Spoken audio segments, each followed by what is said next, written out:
budget. I owe me on a budget. I owe me on a budget. I owe me on a budget. I owe me on a budget. But now, présente-toi. Bah, on m'appelle Tiaf Papa Yazi, Eke Awegampo, Eke Mfoneno, Eke Jabiga, Eke Babangida, tout ce que vous connaissez. Bienvenue dans le carré. Un seul mot. Tiaf, c'est un plaisir de t'avoir avec nous. Bienvenue dans le carré. Alors, ça fait maintenant quelques mois que tu as quitté Meko, tu as quitté Meko Prod. Tu as créé Du Vrai Production, qui est sans doute ton label. Parle-nous un peu de Du Vrai Production, comment c'est né? Il faut dire que je suis pas le fondateur de Du Vrai Production. Ok. Voilà. Même si je suis le directeur général et artistique de la maison. Voilà. Donc c'est un peu ça. Mais comment est né le label? Déjà, comme le nom l'indique, on dit du vrai, c'est parce que déjà à un moment donné, il fallait faire les choses de manière bien et de manière correcte. Ça veut dire que tu étais dans du faux avant? Ouais. C'est-à-dire? Ouais, c'est-à-dire que j'étais dans un système qui fonctionnait pas bien. Et ça détaillait sur ma carrière, ça tout le monde en est témoin. Donc voilà, à un moment donné, il fallait faire les choses d'une meilleure manière. Voilà, faire les choses de manière professionnelle. Donc c'est vrai quoi. Explique-nous un peu, tu sais, les téléspectateurs ont envie de savoir. Qu'est-ce qui, tu as toujours caché, tu as toujours occulté la vérité sur ce sujet, mais qu'est-ce qui t'a vraiment poussé à quitter ton ancien producteur? Aujourd'hui, l'eau a coulé sous les ponts, donc je pense que tu peux nous dire concrètement c'est quoi la raison? Personnellement, je n'ai jamais voulu en parler parce que voilà, j'ai appris que le linge sale c'est toujours lavé en famille, et j'ai appris aussi à ne pas exposer aussi voilà des personnes avec qui quand même tu as eu quand même des années de relations, voilà. Maintenant après de manière globale, faut dire que mon départ est surtout dû à mon envie de réussir, parce que voilà, à un moment donné j'étais dans un système qui ne me permettait pas de d'exploser voilà encore plus. Et voilà, à un moment donné, ça ralentissait aussi les choses. Après, faut pas tenir quelqu'un d'autre pour responsable. Hein? Donc, à un moment donné, j'ai choisi de prendre les choses en main pour mon propre bien, en fait. Donc, en gros, ce qu'on peut retenir, c'est que sous Meko, c'était un peu la pagaille et tu as voulu remettre de l'ordre. Non, il faut dire que avant, voilà, dans mon ancienne maison de production, j'avais pas forcément tout pouvoir. Je sais pas si vous comprenez. Ouais. Voilà. Donc ce qui fait que des fois il peut t'arriver de faire des choses qui te plaisent pas vraiment toi-même. Voilà. Après ce que les gens ne savent pas, c'est que devant la caméra, c'est toi qu'on connaît. Et à partir du moment où les choses tournent mal, le public, les fans ne peuvent pas comprendre que voilà, il y a tout un travail qui se fait en amont, et que s'il y a dysfonctionnement là-bas, ça peut créer dysfonctionnement ici. Donc on te condamne toi seul, celui qui est devant la caméra. Après, vas-tu te retrouver dans une condition où tu condamnes les autres pour tes échecs? La question est posée. La question est posée. Non. Donc voilà, à un moment donné, il faut quand même être responsable de soi-même, prendre son destin en main. Voilà. Et Du Vrai Production est né il y a quelques mois, et tu as enchaîné les signatures, tu as signé Dinwiddie, après tu as signé Busy Brain. Parle-nous un peu de la signature de Busy Brain. Qu'est-ce qui a conduit à la signature de Busy? Busy Brain, c'est pour moi le meilleur ingénieur de son du Bénin, pour moi. Et j'ai eu l'occasion de travailler avec lui une seule fois quand j'étais à Meko Prod. C'était au cours d'une collaboration avec Marvelo, et j'ai vraiment aimé son travail. Donc j'ai toujours souhaité travailler avec lui. Juste que voilà, mon ancien producteur était aussi ingénieur de son. c'était pas facile. Voilà, donc dès que les travaux ont cessé avec mon ancienne maison, tout de suite j'ai essayé de rentrer en contact avec lui pour enregistrer certains morceaux. Et rapidement le courant est passé et voilà, on est devenu très proches. Et puis à un moment donné, je lui ai dit, bro, si tu travailles avec moi, parce que voilà, avec toi ça colle bien, le courant passe bien. Moi j'aimerais que voilà, tu sois mon ingénieur de son personnel. Tout à fait.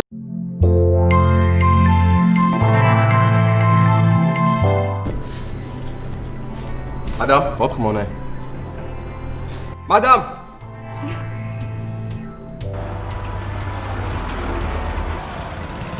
Dada, Dabia.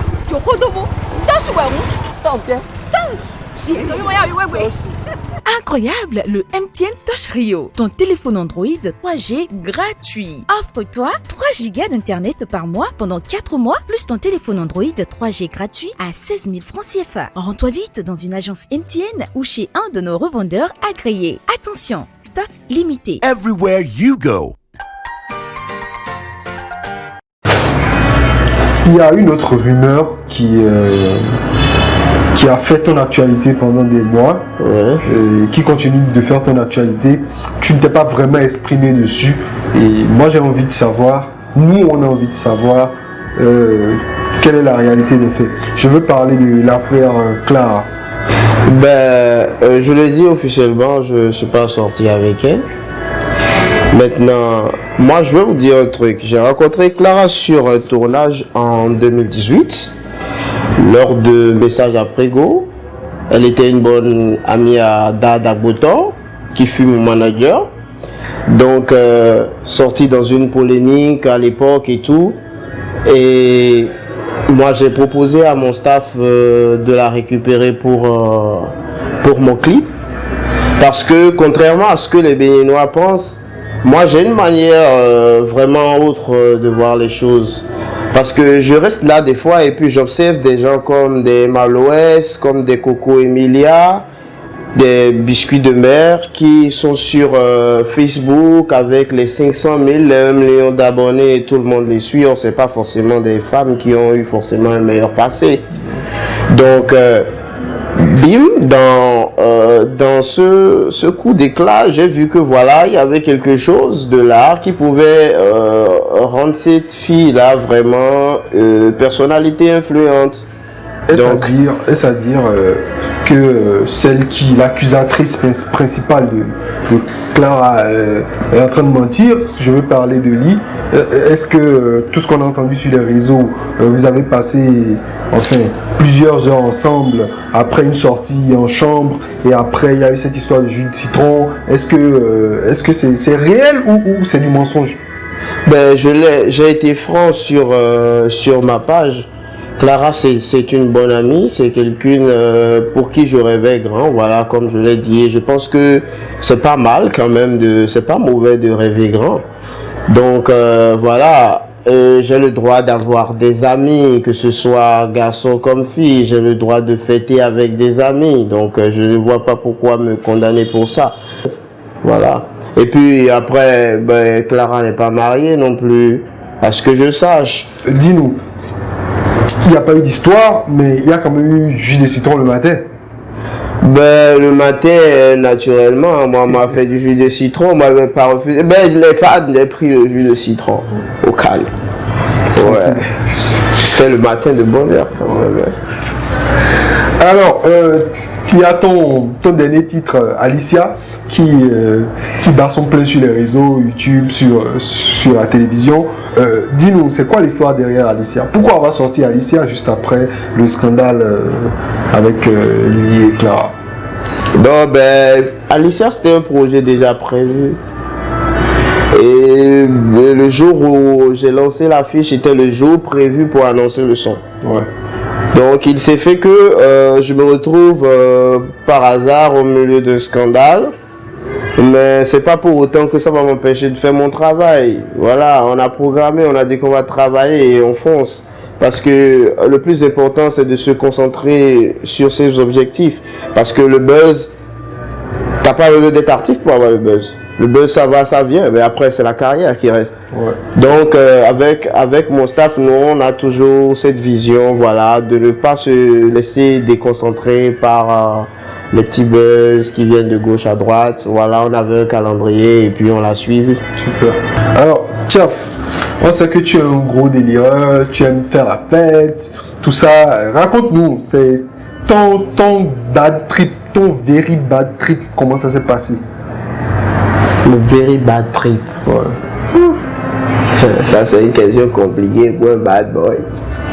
Parce que le truc bad, il y en a. Non, mais cite-nous un exemple. Si j'ai bonne mémoire, ça doit remonter encore à, je sais pas, 2012, 2013, avec Rodriguez Lebron. Et, une nuit, j'ai fait le mur, on est allé en soirée, on s'est pété, grave de chez grave. Et puis après on rentre à la maison, c'était une période où les parents ils n'aimaient pas qu'on sorte la nuit, donc tu te retrouves sur le portail la nuit, tout pété, tu sais pas comment faire. Et là, on finit chez un de nos gars et avec des gars qui étaient censés venir normalement passer la nuit chez nous. Ça, c'est un petit secret, hein, on ne dit pas ça. Qui était censé passer la nuit chez nous. On a fini chez un de nos gars. C'est entre 19 et 6 heures. Très drôle, très drôle. Alors, Tiaf, on sait que tu as l'habitude des femmes, tu côtoies des femmes et tout. Quelle a été ta relation la plus difficile? Comment s'est passée ta relation la plus difficile? Comment vous avez rompu? Est-ce que tu t'es déjà fait draguer par un homme? Par un homme? Ouais. Pas encore, et je ne souhaite même pas. C'est une chose qui arrive? Ça va pas bien se passer. Parce que moi je suis un vrai garçon. Ouais. C'est pour ça qu'on m'appelle Oufoneno. Et dans ton scénario de Oufoneno, est-ce que tu as une femme ou est-ce que tu es toujours célibataire? Célibataire sans enfant. 1 million. Attention. Alors Tiaf, on est quasiment à la fin de notre interview. Avant de partir, je te demanderai quelle est ta plus grande fierté à ce jour? Quand tu regardes ton parcours, quelle est ta plus grande fierté? Je pense que ma plus grande fierté est d'avoir réussi à réunir autour du rap à la fois jeune et vieux. Ouais, je pense que c'est ce dont je suis le plus fier. Alors Tiaf, c'est quoi les projets à venir pour toi? Le gros projet de cette année, c'est mon album qui arrive, Inch'Allah. Le deuxième? Ouais, le deuxième album, oui, qui arrive, Inch'Allah, en décembre. Voilà. L'album s'appellera 10 de Dieu. Je le souffle déjà ici, ouais. L'album s'appellera 10 de Dieu. Et sur cet album, les gens pourront comprendre toutes leurs inquiétudes. Ouais, voilà. Tout à fait. Alors Tiaf, merci d'être passé dans le carré. Merci à vous aussi. On te souhaite beaucoup de bonnes choses pour la suite de ta carrière, pour la nouvelle lancée dans laquelle tu es, et on espère te revoir très bientôt. Le plaisir est partagé, c'est quand vous voulez, et ce fut un plaisir aussi. C'était Tiaf Papa Yazi, le son du carré. Me on a budget, me on a budget, me on a budget, me on a budget, me on